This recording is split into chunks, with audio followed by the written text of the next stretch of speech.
If you're preparing for AQA GCSE Physics Paper 2 and feeling unsure about what might appear in the exam, we've got you. Our 2025 predicted papers focus on the topics most likely to come up based on patterns from past exams and examiner reports. To make our predictions, we've thoroughly analysed previous papers, question styles, and trends. While obviously we can't guarantee exactly what will appear in the exam, this approach helps you focus your revision on the areas that matter the most.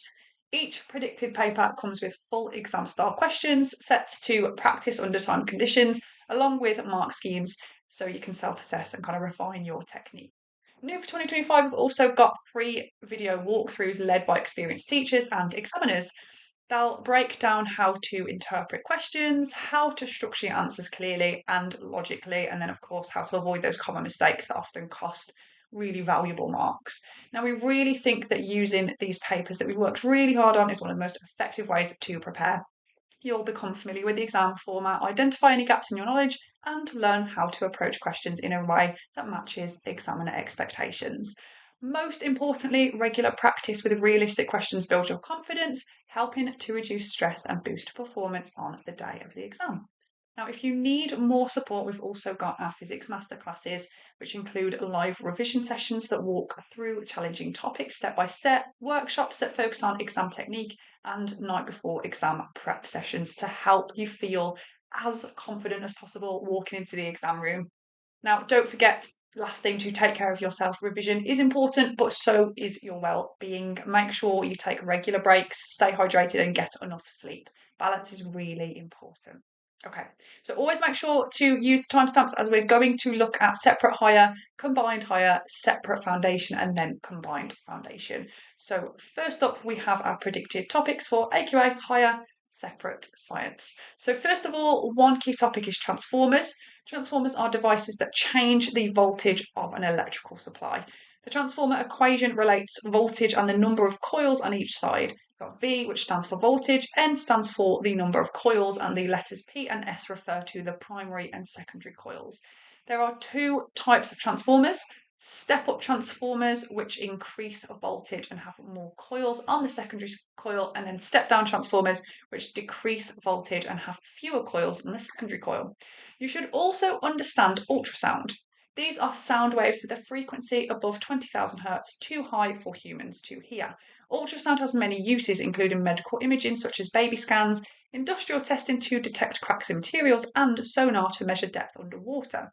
Another important topic is moments, which refer to the turning effect of a force around a pivot.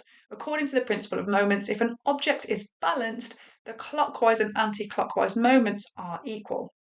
Everyday examples include opening a door, using a spanner, or sitting on a seesaw. You will need to understand the full range of electromagnetic or EM waves in order of increasing frequency. Radio waves, microwaves, infrared, visible light, ultraviolet, X-rays, and gamma rays. Each type has a specific use and potential dangers. So, for example, radio waves are used in communication and are generally safe, whereas X-rays and gamma rays are used in medical imaging but can damage DNA. You should also be confident using the wave speed equation, which is wave speed equals frequency multiplied by wavelength. Objects in space, and specifically the life cycle of a star, is another area we think you should brush up on. It begins with a nebula, a cloud of gas and dust. Gravity pulls the particles together to form a protostar, which becomes a main sequence star once it stabilises, like our Sun. When it runs out of fuel, the star becomes a red giant or supergiant, depending on its mass. Smaller stars become white dwarfs, while larger ones explode in a supernova, leading to the formation of either a neutron star or a black hole. The Big Bang Theory is also frequently tested, particularly the evidence of redshift, which shows that galaxies are moving away and the universe is expanding. Another key area is magnets and electromagnetism. You should be able to distinguish between permanent magnets, which are always magnetic, and induced magnets, which become magnetic only when near a magnet. Fleming's left-hand rule helps you determine the direction of motion, magnetic field, and current in a magnetic situation. Also, you've got the motor effect, which is when a current in a magnetic field experiences a force. This principle is used in electric motors. In optics, you need to understand lenses and ray diagrams. Convex lenses, also known as converging lenses, bring light rays together. and are used in magnifying glasses. Concave lenses or diverging lenses spread light rays apart and are used in glasses for short-sightedness. The focal point is where the light rays meet after passing through the lens. You should also be able to explain pressure in fluids. Hydraulic systems use liquids to transmit force. Since liquids are incompressible, the pressure is transmitted evenly through the fluid. This principle is used in devices like car brakes, diggers, and hydraulic presses. Understanding terminal velocity is also essential. Terminal velocity is the maximum speed an object can reach when falling. At first, weight is greater than air resistance, so the object accelerates. As speed increases, air resistance also increases. Eventually, air resistance equals weight and the object stops accelerating, reaching a constant speed. Examples include skydiving, where a parachute dramatically increases air resistance, and raindrops, which reach terminal velocity before hitting the ground. Okay then, that is everything for Higher Separate. If you'd like more support with these topics, our physics masterclasses, like we said, can help. They focus on breaking down difficult content, refining your exam technique, and give you a final boost in the days leading up to your exam with our night before sessions too. And as always, look after your well-being as you revise. The exam period can be intense, but taking care of your mental, physical, and emotional health is just as important as studying. Your hard work will pay off. Believe in yourself and keep going. Okay, so let's now move on to Combined Higher 2. The guide has been designed to keep things clear and simple, making revision a little bit more manageable. Obviously, while these topics are strongly based on past exam trends, it's essential that you revise the full specification to ensure you're fully prepared for anything that could come up. Now, one of the key topics to start with is magnets and electromagnetism. There are two types of magnets to know about: permanent magnets and induced magnets. Now, permanent magnets, such as bar magnets, are always magnetic. Induced magnets only become magnetic when they are near another magnet. A magnetic field is strongest at the poles of a magnet, and magnetic field lines always travel from the North Pole to the South Pole. You also need to understand how electromagnets work. An electromagnet is created by passing an electric current through a wire. The strength of an electromagnet can be increased by adding more coils to the wire, increasing the current, or inserting an iron core into the coil. The iron core becomes magnetized, acting as a temporary magnet. Electromagnets have many real-world uses. They are used in scrapyard cranes to lift heavy metal objects, in electric bells, and in medical equipment such as MRI machines. You'll also need to be confident in your understanding of electromagnetic waves, also known as EM waves. These include, in order of increasing frequency, radio waves, microwaves, infrared, visible light, ultraviolet, X-rays, and gamma rays. Each type of EM wave has specific uses and some have potential dangers. Radio waves are used for communication and are considered safe. Microwaves are used in cooking and in satellite transmissions but can heat body tissue. Ultraviolet radiation is used in tanning beds but can increase the risk of skin cancer. X-rays and gamma rays are used in medical imaging but have the potential to damage DNA. Now here, the wave speed equation is also essential. Wave speed equals frequency multiplied by wavelength.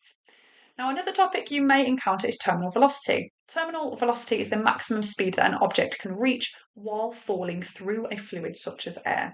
At the beginning of the fall, the weight of the object is greater than the air resistance, so it accelerates. As the object speeds up, the air resistance increases. Eventually, air resistance becomes equal to the weight of the object and acceleration stops. At this point, the object falls at a constant speed. This is terminal velocity. Examples of terminal velocity include skydiving, where a parachute is used to increase air resistance and slow the fall, and raindrops, which reach terminal velocity before hitting the ground. Hooke's law is another topic to be familiar with. Hooke's law states that the force applied to a spring is directly proportional to its extension as long as the spring is not stretched beyond its limit of proportionality. The equation is force equals spring constant multiplied by extension. You should also understand the difference between elastic and plastic deformation. An object that undergoes elastic deformation will return to its original shape when the force is removed. If it undergoes plastic deformation, it will remain stretched even after the force is no longer applied. Now finally, momentum is a key concept. Momentum is calculated by multiplying an object's mass by its velocity. In a closed system where no external forces are acting, the total momentum before a collision is equal to the total momentum after the collision. This is known as the conservation of momentum. Real-world examples of momentum include car crashes where crumple zones in vehicles increase the time over which the collision happens, reducing the force experienced by passengers. Another example is catching a ball. Your hands move backwards as you catch it, increasing the time of impact and reducing the force. Okay, those are all of our AQA combined higher topics for paper 2. We really hope they help as a useful starting point for your revision. Next up, we have separate foundation. We've kept everything simple and easy to follow so you can focus your revision and feel more confident going into the exam. These predictions are based on past trends, but remember to revise the full specification to ensure you are prepared for anything that might come up. Now, one of the core topics to start with is magnets. A magnet has two poles, a north pole and a south pole. Like poles repel each other, meaning they push away, while opposite poles attract, meaning they pull together. A magnetic field is the area around a magnet where other magnetic materials or magnetic forces can be felt. Magnetic field lines always go from the north pole to the south pole. You'll also need to understand electromagnets here too, which are coils of wire with an electric current running through them. This current creates a magnetic field, turning the coil into a magnet. Electromagnets are useful because they can be switched on and off. They're used in places like scrapyards to move metal, in electric doorbells, and in MRI machines. Now, another area for you to work on is lenses and ray diagrams. Convex lenses, also called converging lenses, cause light rays to come together. These are used in things like magnifying glasses and cameras. Concave lenses or diverging lenses spread light rays apart and are often used in glasses for people who are short-sighted. Keywords to revise here are the focal point, which is where light rays meet after passing through the lens, and then the principal axis, which is the straight line that goes through the centre of the lens. Pressure in fluids is also likely to appear. Hydraulic systems use liquids to transmit force. One reason they are so effective is that liquids do not compress easily, which means the pressure remains the same throughout the system. The pressure equation is simple. Pressure equals force divided by area. Hydraulics are used in real life in systems like car brakes, diggers, and hydraulic presses. Now, next is the topic of electromagnetic waves, often called EM waves. You'll also need to know the order of these waves by increasing frequency. So you've got radio waves, microwaves, infrared, visible light, ultraviolet, X-rays, and gamma rays. Each wave has its own uses and potential dangers. So, for example, radio waves are used for communication and are safe for humans. Microwaves are used for cooking and satellite communication, but they can heat body tissue. Ultraviolet radiation is used in tanning beds but can increase the risk of skin cancer. X-rays and gamma rays are used in medical imaging but can damage DNA. Now, a useful equation in this topic is the wave speed equation. Wave speed equals frequency multiplied by wavelength. Another key area to revise is objects in space, particularly the life cycle of a star. A star begins as a nebula, which is a cloud of gas and dust. Gravity causes the particles to come together to form a protostar. As it heats up and begins nuclear fusion, it becomes a main sequence star, which is a stable phase, like our Sun. When the star runs out of hydrogen fuel, it becomes a red giant or supergiant, depending on its mass. The final stages depend on the size of the star. A smaller star will become a white dwarf, while a larger star will explode in a supernova, potentially forming either a neutron star or a black hole. And just here, it's worth knowing that in terms of evidence for the Big Bang Theory, we have red shift, which shows that galaxies are moving away from us. This suggests that the universe is expanding. Now, Hooke's law and force and springs is our next area of focus. Hooke's law states that the force on a spring is equal to the spring constant multiplied by the extension. This only applies to a certain point called the limit of proportionality. If a spring is stretched within this limit, it returns to its original shape when the force is removed. This is known as elastic deformation. If the spring is stretched beyond their limit, it doesn't return to its original shape, which is called plastic deformation. You also need to understand terminal velocity. Terminal velocity is the fastest speed an object can reach when falling through a fluid such as air. At the start of a fall, the weight of the object is greater than air resistance, so it accelerates. As speed increases, air resistance builds up. Now, eventually, the air resistance becomes equal to the weight and the object stops accelerating. From that point, it falls at a constant speed, and this is terminal velocity.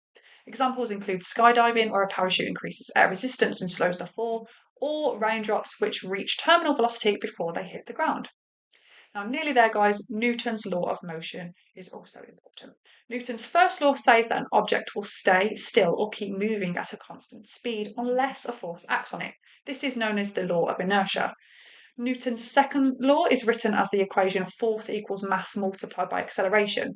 This means the bigger the force applied to an object, the more it will accelerate. Newton's third law tells us that for every action, there is an equal and opposite reaction. For example, when a rocket pushes gas downwards, the gas pushes the rocket upwards. Lastly, you should revise stopping distances. The total stopping distance is made up of two parts: the thinking distance and the braking distance.